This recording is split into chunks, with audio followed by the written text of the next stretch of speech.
One lady wants this point to be clarified, that the order of the verses in the Holy Quran as they were revealed and the order in which they are to be found today is different. What is the hikmat and philosophy in it? Yes, that I'll explain, but first of all tell me, why have you withdrawn the privilege from the ladies to speak directly on microphone and convey their questions to us in their own voices? Fun? But something must have happened, because they are left without an opportunity to speak when they please, and it's an hindrance in their way. So they are not encouraged to write and send letters. They find it difficult. But while the microphone was there, they could go any time to the microphone. In fact, when I met a representative body of the ladies, I asked them why they have ceased asking questions and ceased participating in this. They said because that opportunity has been withdrawn, that facility has been withdrawn from us. Is it very difficult, is it? No problem, I hope. I don't know the reason why it was taken away. Nobody seems to know. Yes. So, now your question, please. Now the lady's question. I will come to that, yes. The lady has asked that why the order of revelation of the Holy Quran was different from the order of the verses in which they are arranged now, or were arranged at the time of Hazrat Muhammad Mustafa Sallallahu Alaihi Wasallam at his bidding. And we find it in the same order now. Not only with the verses, but also the surahs have been changed. Most of the surahs which were revealed in Mecca were the earliest surahs, of course. They have been put at the end, in the last para. And most of the surahs which were revealed later on during the Medina stay, they have been brought forward, and you begin with those, except for Surah Fatiha, which was revealed early at Mecca. But Surah Baqarah is a Madani surah which was revealed after Hijrah. So all this apparent disorder is in fact based on some fundamental principle.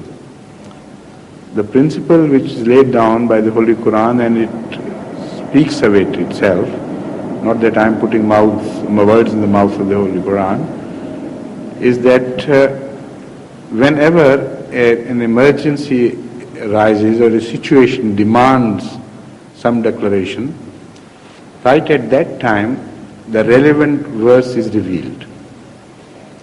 So an order is demanded by the things what are happening at the time of Hazrat Muhammad Mustafa Sallallahu Alaihi Wasallam.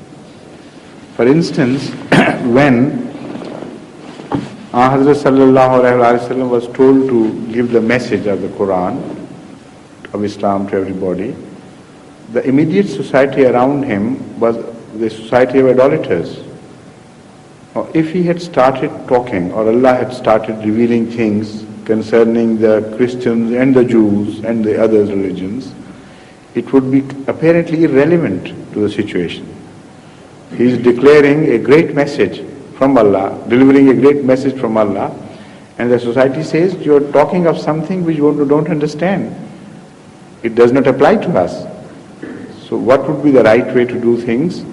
Would be first to deliver a message declaring the unity of God and giving arguments against idolatry and pointing out its evils in this world and in the life to come and so on. So this is exactly what we find in the first surahs which were revealed.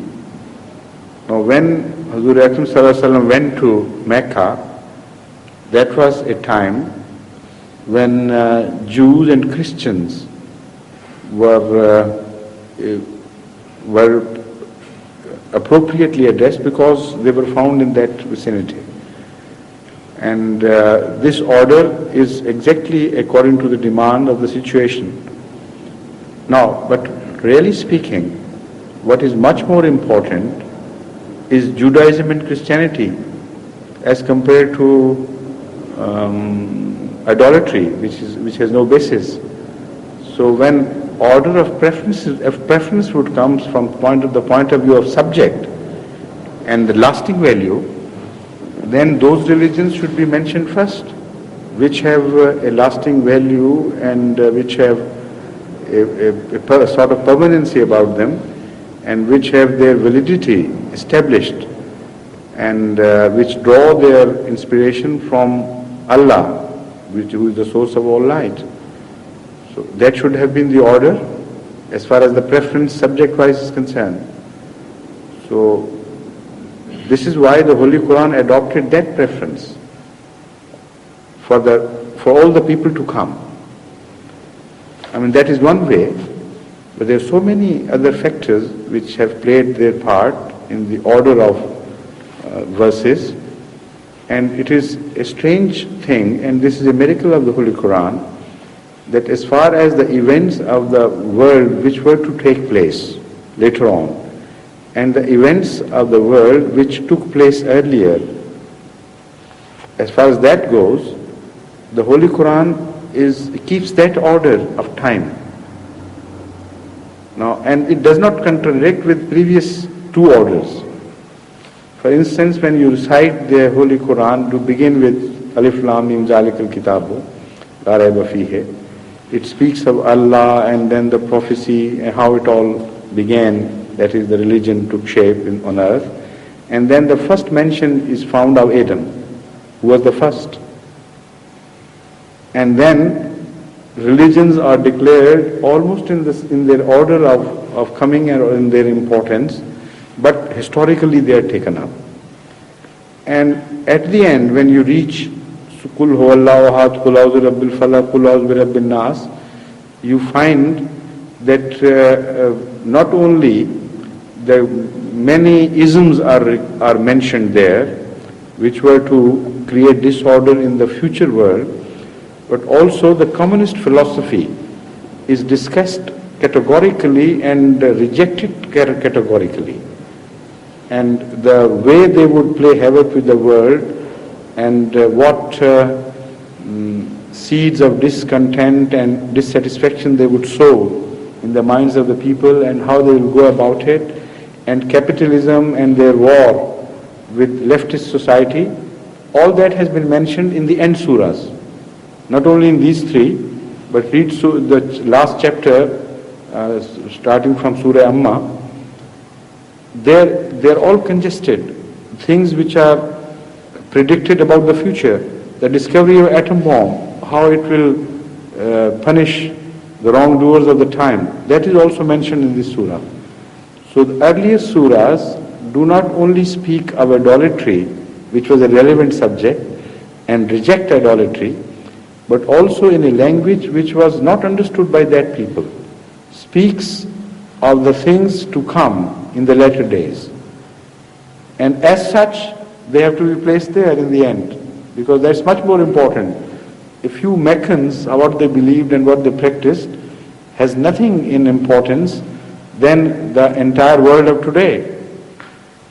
So the same surahs speak of the end time, the man as appearing in future, and his philosophies and his infights and so on and so forth.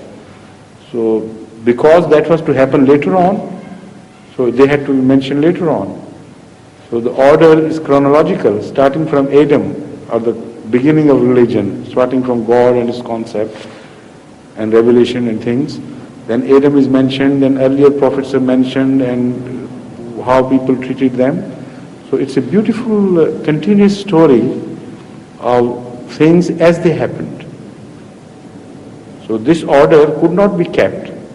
If the order of revelation was to be maintained, then the entire beautiful order of subject and things would disappear. So this is why Allah revealed things with a different view, keeping the people of the time and the events of time in view, and then reorganized the Holy Quran in a manner as to give it an eternal character, to make it a timeless book for every man to read and find it well ordered according to his requirements.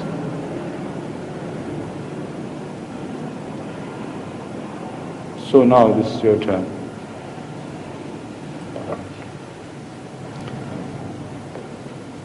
Assalamualaikum Huzur.